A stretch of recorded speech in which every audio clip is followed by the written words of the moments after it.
Equity markets are turning choppier by the day as they prepare for the US Federal Reserve's two-day monetary policy meeting.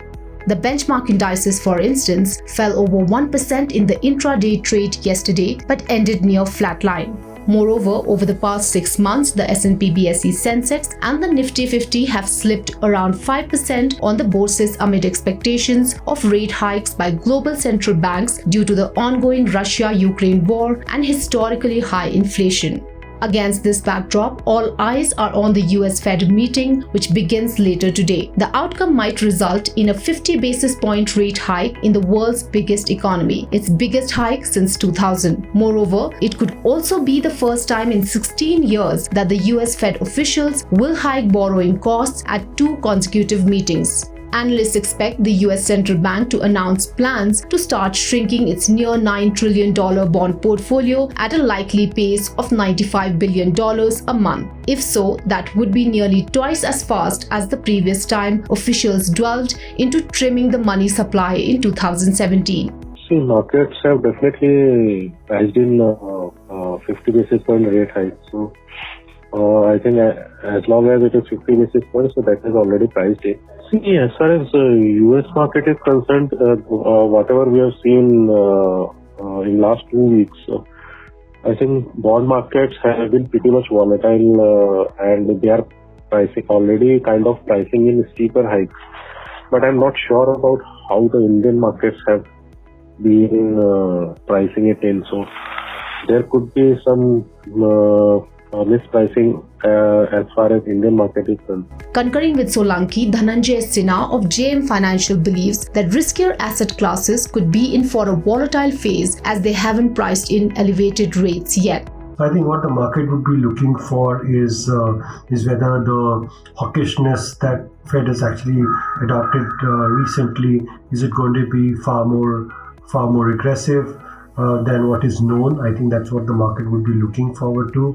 I think the likelihood of a higher rate hikes or a higher a steeper balance sheet tapering is fairly high. It is already known that Fed has agreed to a 50 basis point hike and a $95 billion kind of balance sheet rundown.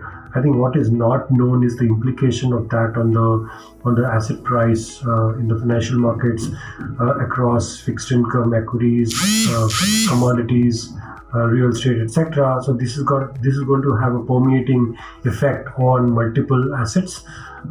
So that is yet to pan out. As of now, we are seeing high volatility with respect to fixed income. So I think there is good amount of pricing that has happened in the bond market, whereas with respect to equity markets, it's still fairly shallow and I would say fairly modest.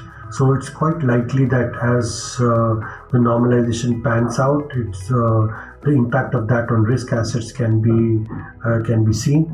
So, how should investors position themselves in such a market? According to analysts, markets could see a knee-jerk reaction on the downside if there is a 75 BPS rate hike in May or faster than expected hikes throughout 2022. In the long term, domestic markets may resume their uptrend. Jyotivardhan Jaipuria of Valentis Advisors points out that the US Fed hiked rates 17 times by 25 BPS each in the 2004 to 2006 cycle. During the period, Nifty went up 99.1%, though Dow Jones went up only 7.2%. During the 2015 cycle, the US Fed hiked rates by 2.25% when the Nifty went up by 40.1% and Dow Jones rose 31.4%. Given this, analysts say investors should use periods of volatility to gradually increase allocation to equities to benefit from healthy earnings growth that can unfold over the next 2 to 3 years. Apart from the US Fed's meeting, developments around rising COVID-19 cases in China and the Ukraine-Russia war will be tracked by global markets today. Back home, domestic markets are shut on Tuesday on account of Eid al-Fitr. If you like this video, share it and subscribe to Business Standard. For more news, views and insights, log on to www.business-standard.com. Do also follow us on YouTube, Twitter, Facebook, Instagram, Telegram and LinkedIn.